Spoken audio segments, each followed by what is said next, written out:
So Funimation used to have an intro that stated, "You should be watching."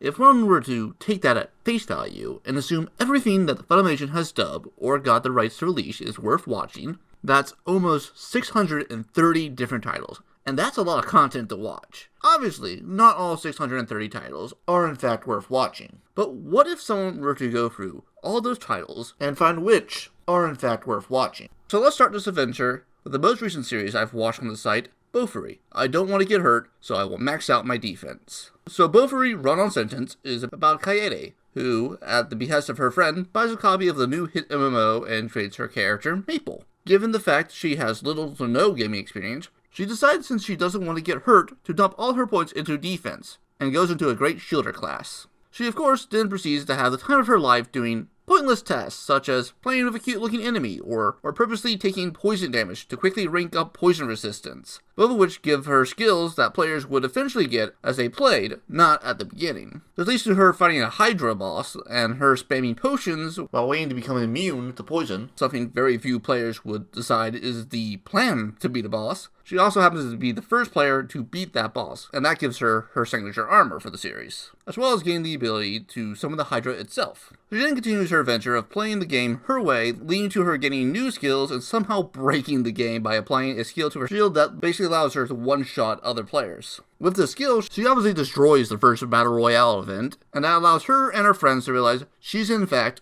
overpowered, starting her adventure to make new friends, form a guild for those said friends, and of course, enjoy every minute of the experience. That's one of the key things I enjoy about the show. Maple's enthusiasm for the game that has gotten her hooked, of course, reminds me of a lot whenever I start a new game, and get sucked in spending an entire day playing. Plus, hey, reminder that everyone has the right to play the game their way. Well, some might not like the idea of managing pets, but hey, if Maple enjoys it, she'll spend an entire day raising her pets and somehow finding a broken skill for it. Plus, the comedy of her stumbling on new skills that help her accidental quest to break the game even further is always funny to me, mainly because I just like the idea that there's an entire QA team just like slamming their heads against their desk, trying to figure out how this middle schooler has broken their entire game. But hey, that may just be me. There is no real threat or tension, but hey, that's fine. Not every series needs to have the fate of the world in the balance, and we need stories of middle schoolers breaking a VR MMO that are just a fun romp of friends playing a game. So if you need a fun little series that has some fun comedy that is kind of gaming themed, this will be an enjoyable time for you. But if you're looking for a more realistic series with tension, this isn't going to be the series for you. But Bofuri's a lot of fun, and is one of my favorite series to come out during the winter 2020 season.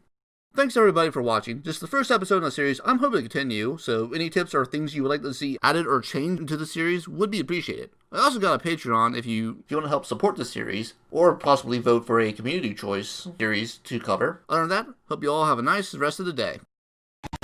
Who's that Pokemon? It's Wooloo!